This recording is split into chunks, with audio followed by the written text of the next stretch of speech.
When it comes to love, our choices are often driven by subconscious desires and fears we don't even know about. A lot of the time, we have a sense that our feelings are being caused by something without really knowing what that thing is. Have you ever been in love with someone who didn't love you back?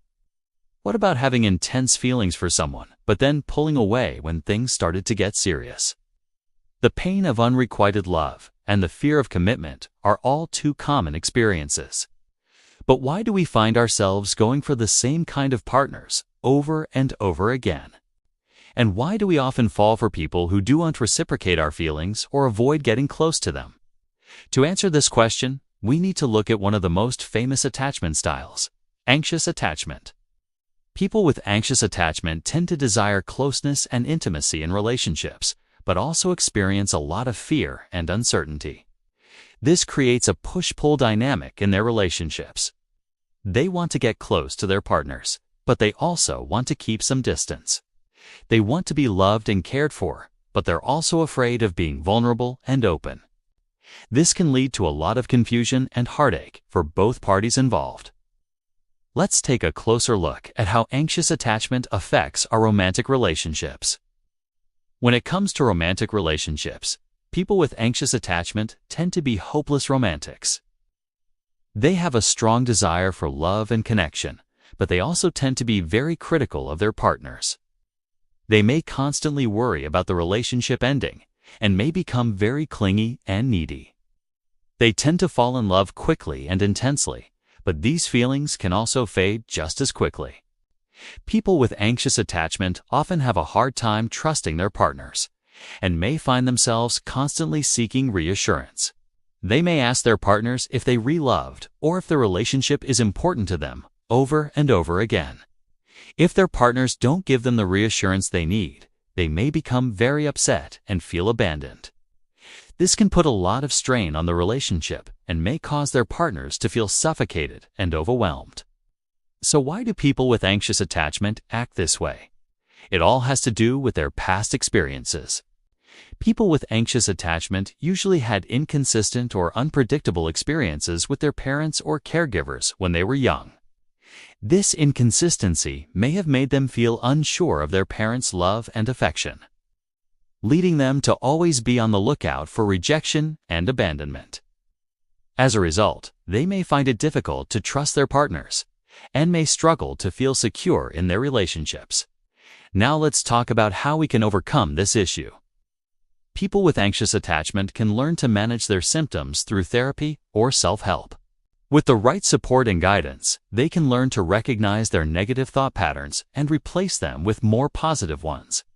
They can also learn to communicate their needs to their partners in a more effective way by understanding their own attachment style. People with anxious attachment can also become more aware of how their past experiences are affecting their current relationships. With this knowledge, they can take steps to heal from their past wounds and create more fulfilling and lasting relationships. But anxious attachment isn't the only reason we might find ourselves in a confusing web of emotions. Enter avoidant attachment. People with avoidant attachment tend to avoid emotional closeness and intimacy in relationships. They often feel uncomfortable with long-term commitments and may find it difficult to trust their partners. They may also have a hard time communicating their needs and may become defensive or dismissive of their partner's concerns. Sound familiar? You're drawn to someone. You start to develop feelings for them, but then something happens that makes you pull away. You might start to feel like you're not ready for a relationship, or that your partner is unright for you, even though there's no logical reason for these thoughts. This is because you've experienced something in your past that has made you afraid of getting close to people. You may have had a negative experience with a previous partner who betrayed your trust or abandoned you. Or you may have grown up with emotionally distant parents who were unable to provide you with the love and support you needed. Whatever the reason, you've learned that relying on others is dangerous and that it's better to protect yourself by keeping people at a distance. But this avoidance can be confusing for both you and your partner. Your partner may feel rejected and confused by your sudden withdrawal and may try to pull you back in. But you'll likely resist these efforts and eventually end the relationship. This pattern may repeat itself several times before you're finally able to understand the root of your avoidant behavior. And once you do understand it, you may be able to break the cycle and form more meaningful connections with others. But it's important to remember that this is a journey that takes time and effort. You won't be able to change your attachment style overnight, but with patience and persistence, you can learn to trust and connect with others in a more meaningful way. Avoidant attachment is a common but often misunderstood defense mechanism that can make it difficult to form and maintain close relationships. However, by understanding the root causes of this behavior, we can learn to break the cycle and create the fulfilling connections we all crave. But what if we could take things a step further and look at something even bigger than ourselves? What if we could understand the role our attachment styles play in our relationship with the world itself? Enter the concept of transpersonal psychology, which studies the spiritual and mystical aspects of human experience and how they relate to our overall well-being. Transpersonal psychology suggests that we can have an existential crisis when we feel disconnected from something bigger than ourselves. Whether that be a spiritual connection, a sense of purpose or meaning in life, or a feeling of belonging to something greater than ourselves. These feelings of disconnection can manifest in many different ways, such as anxiety, depression, apathy, or a general sense of dissatisfaction with life. So how does this relate to our attachment styles? Well, our attachment styles are essentially a set of learned behaviors and beliefs about ourselves and our relationships that develop in early childhood based on our experiences with our caregivers.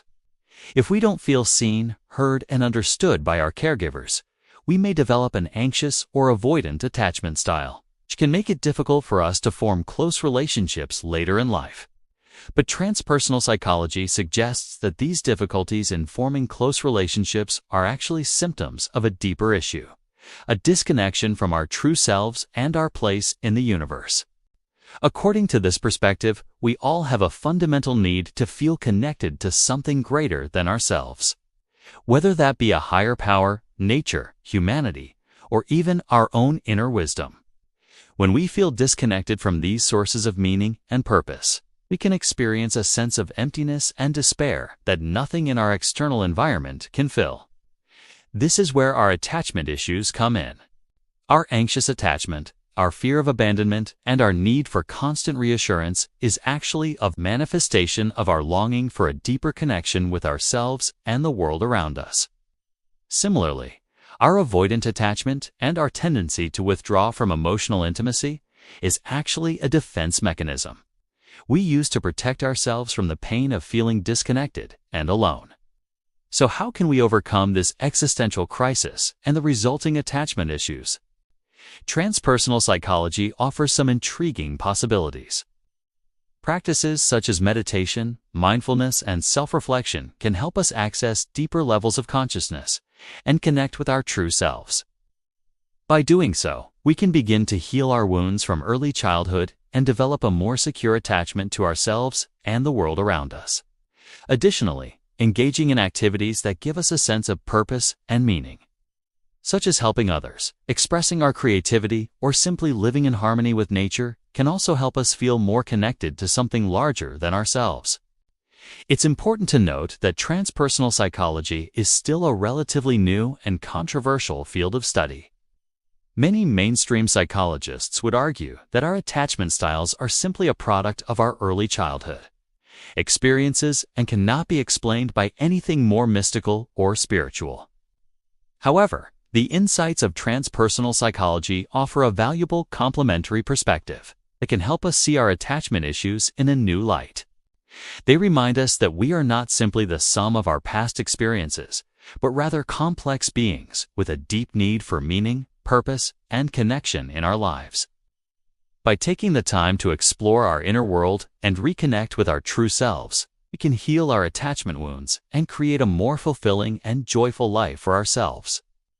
The bottom line is that our feelings are always trying to tell us something. Sometimes they're trying to tell us that we're attracted to someone. Other times, they're trying to warn us that we're in danger. In order to understand what our feelings are trying to tell us, we need to learn how to feel comfortable with all of our emotions, good and bad. We need to learn how to listen to our feelings and take them seriously. When we do this, we'll be able to create more meaningful connections with ourselves and with others.